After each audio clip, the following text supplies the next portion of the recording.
is going on, ladies and gentlemen? My name is Twiger, and I have another high ELO commentary featuring the members of CJ Entus, a Korean League of Legends team that is one of the longest standing Korean League of Legends professional teams. I'm focusing my commentary on this guy right here. Sadly, with the replay software that I use, we can't actually see their names. We can just see CJ Entus, but the names seem to be blocked out. But I can confirm based on my replay client that this is in fact Madlife right here. So CJ Entus Madlife, which is one of my favorite support players of all time. I wish I could have gotten him on somebody like Thresh or Blitzcrank, which he has kind of made his name on, but he plays a mean Alistar as well, so I'm very much excited to be watching this guy play and doing a commentary on his gameplay. One thing that I also note is that this is a 5-man queue for CJ Entus, so the people that they're currently running with, the one person that I'm really excited about is this guy is actually BDD, and there's a lot of talk about this guy in the Korean scene right now because he wasn't old enough to be able to play on the team, but he now finally is,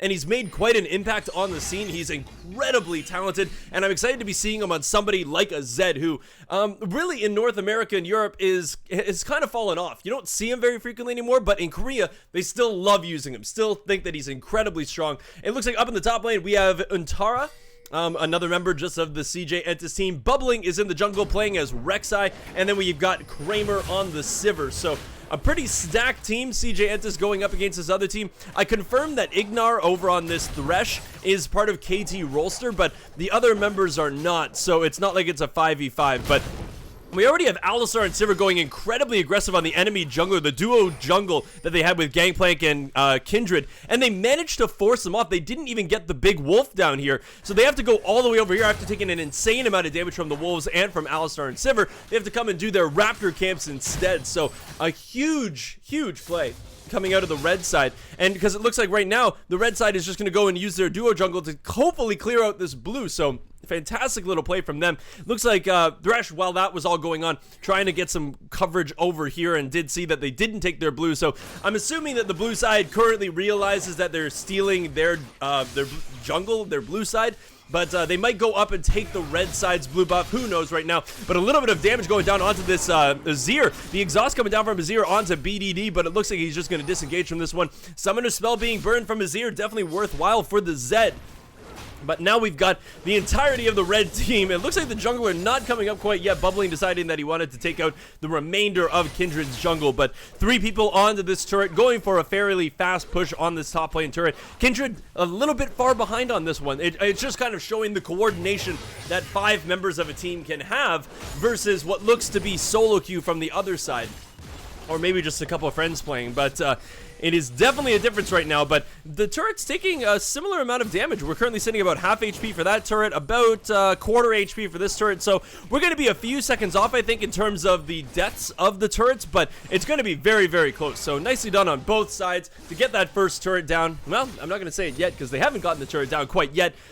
We're pushing. Blue buff is in fact being taken by the Kindred, so definitely smart move on their part, noticing that they were probably at their own blue buff, stealing that one, so utilizing that little bit of knowledge that they had to take the blue buff of their own. And it looks like, there we go, both turrets have been destroyed. A little bit quicker for the red side, but nothing too substantial. The blue side can certainly deal with that.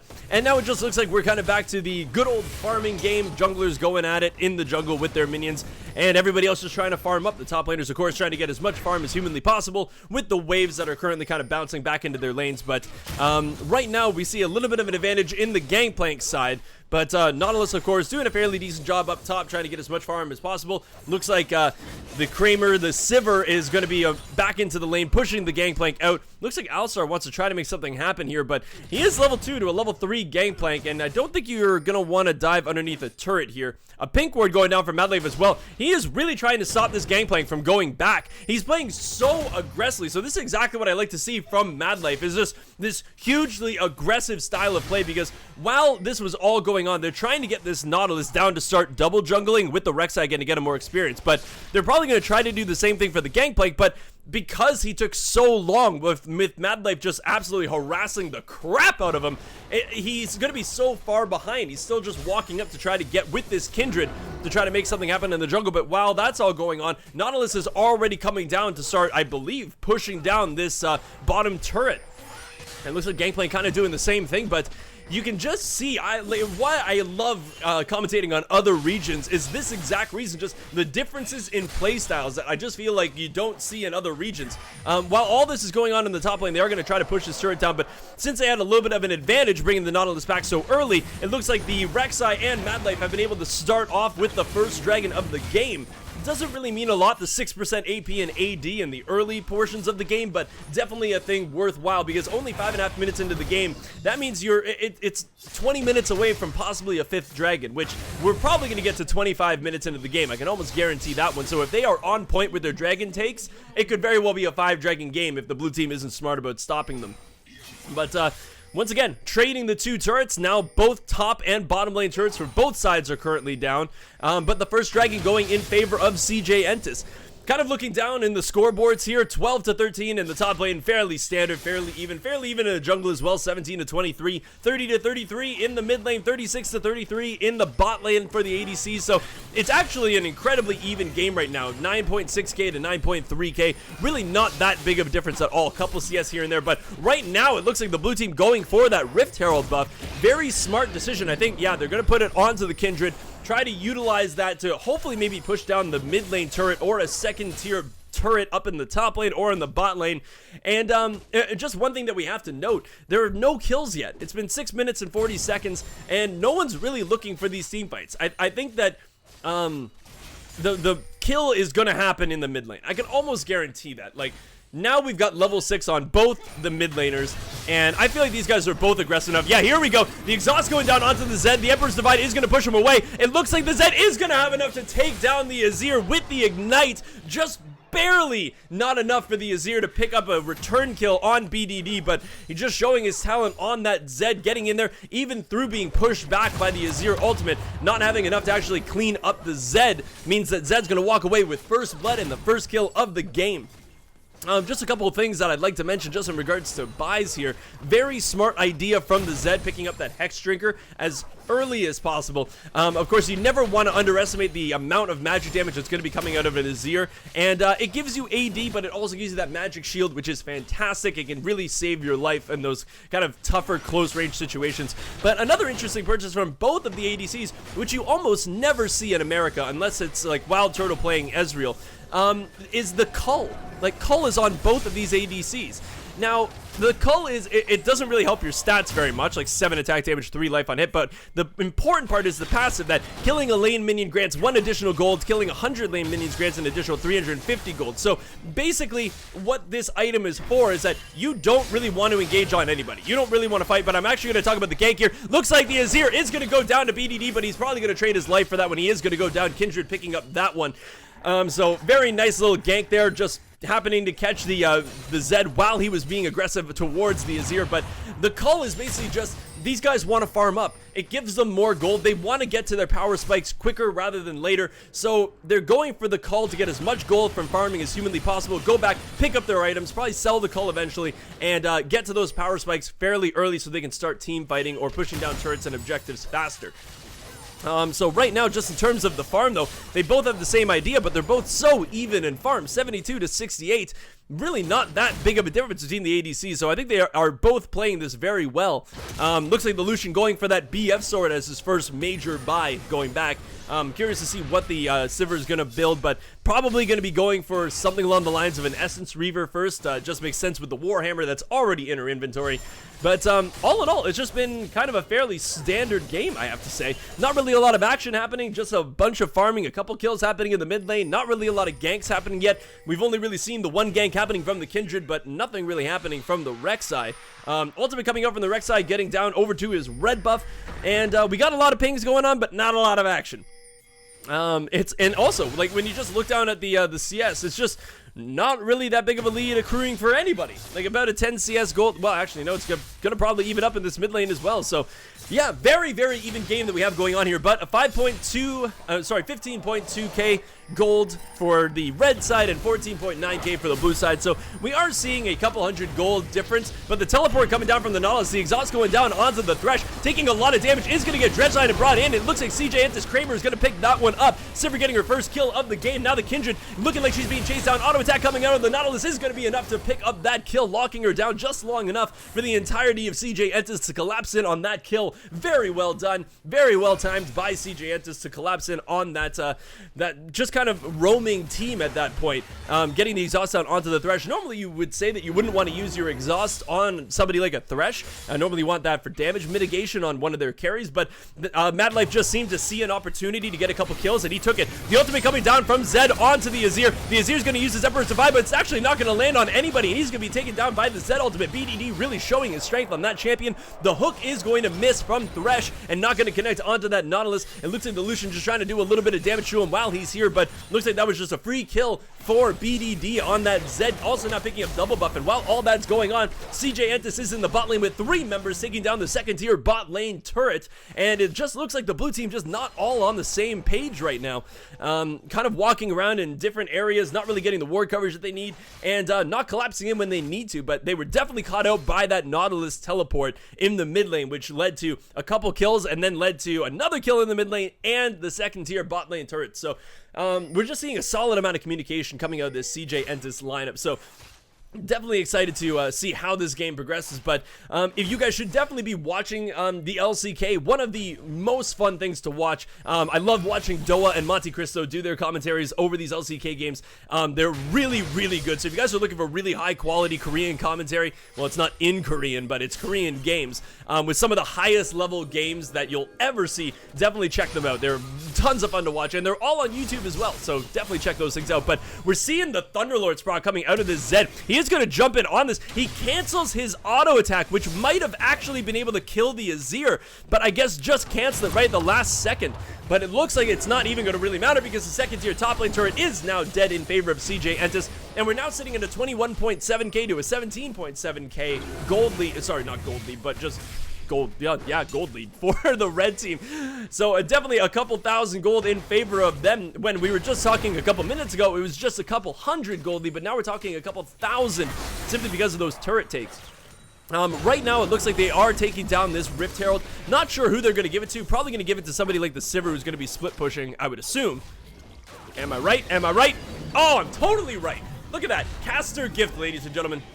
So, Sivir picking up that Rift Herald buff is going to use that to push down minions even further. She has not sold the Cull yet. Neither has the Lucian. So they're still looking to stack those things up. The BF sword was picked up by Sivir as well, but while all this is going down, looks like the blue side is going to pick up their first dragon of the game. Nobody from CJ Entus is anywhere near to actually interrupt this one, so that's going to be the first dragon of the game for the blue side, getting that 6% AP and AD for their team, trying to match the damage currently coming out from CJ Entus in their lineup. But BDD now coming in, trying to get some damage onto the Azir, but not going to hit those shurikens. And it looks like Madlife just going to take down a ward, kind of do his thing. Rek'Sai using her ultimate to get down into this river to join Madlife in his quest to clear wards in the bot side jungle. We're not really seeing a whole lot of action now. It's just kind of everybody's done their thing for the first couple minutes, and there was a little bit of action, and now we're all just kind of reset and going back to, it looks like they're trying to push down the mid lane turret a little bit. Looks like the Thresh is going to miss the hook onto the Zed. BDD going to take this opportunity to use the standard Zed laugh. Always funny. And it's always very BM as well, so good on him. But all this going down, it looks like the red team is now finally grouping up in that mid lane to take down that first tier turret in the mid lane.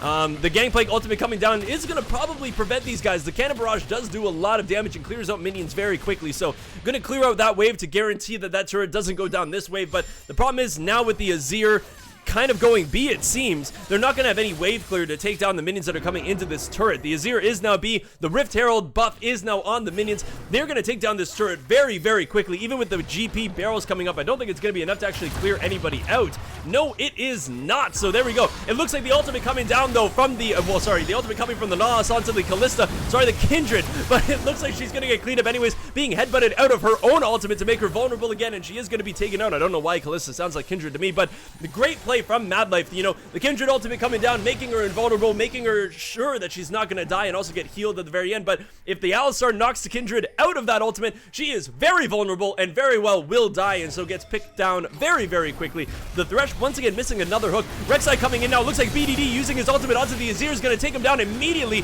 The culling now coming out of the Lucian to try to take down BDD Zed, but it's not going to be enough, but is going to damage him enough to have him forced back onto his shadow to go and take down this second tier turret. But they did exactly what they wanted to do, utilize the Zed ultimate to take down one of their carries and push down the second tier turret. Very nicely done. Surgical play coming out of CJ Entus right now. 7-1 is the kill score, 29.4k to 22.6k. A very substantial gold lead now, and we basically have no more turrets other than the inner base turrets for this blue side, so they have a lot of work to do to come back into this game. But just doing a little bit of an item check here, it looks like the Zed opting to completely finish off his Maw of Malmortius rather than finishing off other items. So curious build. Normally you would see people just get the Hex Drinker and then focus on their other standard Zed items, but no, he's definitely finishing off the Maw of Malmortius first to ensure that he doesn't die to magic damage on the enemy team. But we do have a Devourer onto the Kindred, so not entirely sure how I feel about that, considering that Kindred is kind of far behind right now. Not going to have those stacks very quickly, only sitting at 13 right now. Still probably needs another like 7 to 10 minutes of this game to actually stack that up fully, considering that the Dragon is down, the Rift Herald is down. It's going to be tough for her to stack that up, especially considering that they're on their back foot right now. But Essence Reaver being completed by both ADCs, but a Zeal also being completed by the Sivir. So a little bit of an advantage going in favor of the Sivir. But up in the top lane, you do have GP with his Trinity Force completed, but you also have the Nautilus with his Sunfire Cape completed. So both of them, oh, Madlife flashing in. He does have his ultimate available, so he can't use it to eliminate some of the damage, but they're not actually going to be able to take down the Lucian. The culling coming down as well, doing a lot of damage, but not actually picking anybody off. So it looks like that was just an engage that got the blue team incredibly low. 3 members of the blue team sitting at barely any HP. Could have been taken down by anything, but the Zed wasn't there, and it seems as though the Nautilus wasn't there either. The ultimate coming down from BDD. Zed is going to get exhausted immediately by the Azir. Zed now going in, doing so much damage to the Azir, forcing a flash out of Azir, even though Zed had already gone back to his shadow. Just the fear of that one more auto attack coming out of Zed was enough to send the Azir away. Kindred being locked down by the ultimate coming from the Nautilus. That dredge line doing a lot of damage as well from keeping her in range of that Sunfire Cape. But it looks like finally the Kindred is going to go down to the Sivir, but it looks like Madlife is going to pay with his life by the Lucian. The Lucian going to pick that one up with 4 assists coming for the blue team, so at least they finally got another kill. They were sitting on 1 kill for just so long, but they did finally pick up one onto Madlife. But to be honest, it's the support, right? You're not losing any shutdowns. It's not like you lost the Sivir or you lost the Zed. You don't want to see Madlife go down, but definitely something that had to happen, because he was going pretty aggressive on there. But there's only so much he can tank, even with his ultimate up. When you have 5 members wailing on your face, that is just something that not many people can deal with.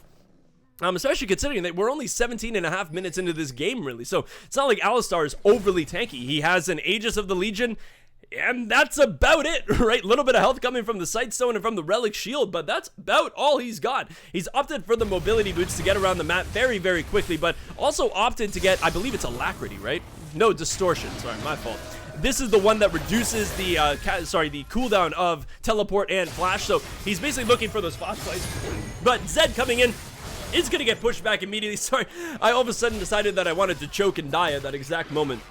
But Zed just going in onto the Azir, even though he got pushed back, flashed over the Emperor's Divide and manages to just pick up a very quick kill onto the Azir. I'm actually surprised to see Azir's build right now, considering that you're going up against a fed Zed. I cannot believe that he hasn't opted to go for at least the Seeker's Arm Guard, if not the full Zhonya's Hourglass. I think Azir thought that the first kill was just like kind of something that was going to happen, no issue. Build my standard Azir build and I'll outscale Zed. But we're seeing PDD Zed is unbelievable right now. He's 7-1-1, seems to know when to time his aggression. But we are seeing a couple things. Like there have been a couple plays where maybe he's being a little bit too greedy. Maybe he's going a little bit too ham on certain things. But at this point, when the Azir is 0-5-2, burning a flash to get the kill onto Azir, if you don't take something like an inhibitor or a turret, I don't think it's actually worth it to burn your flash for that kill.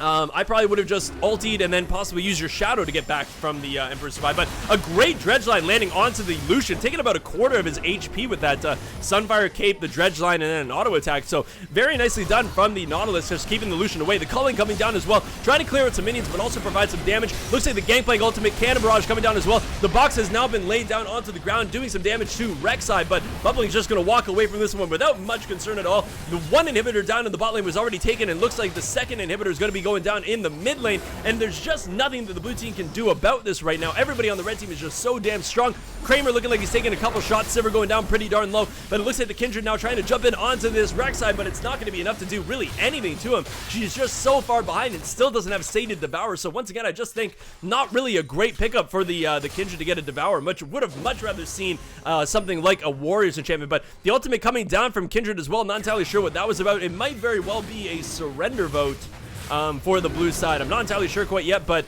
it was definitely a good looking ultimate. I'll definitely give Kindred that. It looked pretty sweet. But it looks like the CJ team just looking to clean up another dragon. That's going to be their second dragon of the game. The ultimate coming down from BDD Zed onto Lucian. He is going to have to use the heal. He does miss a shuriken, but it doesn't even matter. It's going to be enough damage anyways after using that Ghost Blade to take down the Lucian. And there we go. The blue team did end up surrendering to CJ Entus. So, guys, that was the CJ Entus team playing a 5-man group against... I'm not entirely sure. There were a couple members of KZ Rollstar on that, but I don't believe that it was a 5-man team on their side. So, hopefully you guys did enjoy that high ELO Korean gameplay 5-man team. It was definitely a lot of fun to commentate, just showing the skills of some of these champions and some of these players. It's so cool to watch different regions play to see how their play style is. But if you guys did enjoy that commentary, show that like button a little bit of love. Let me know in the comment section below what type of players or champions you want me to do a commentary on. I will do my best to record a video of that. If you guys want to know when I release a video, when I stream, or if you want to interact with me, follow me at TwiggerLol on Twitter. Subscribe to my YouTube channel if you enjoy commentary like this and want to see more. And ladies and gentlemen, as I always say, see you guys in the next video.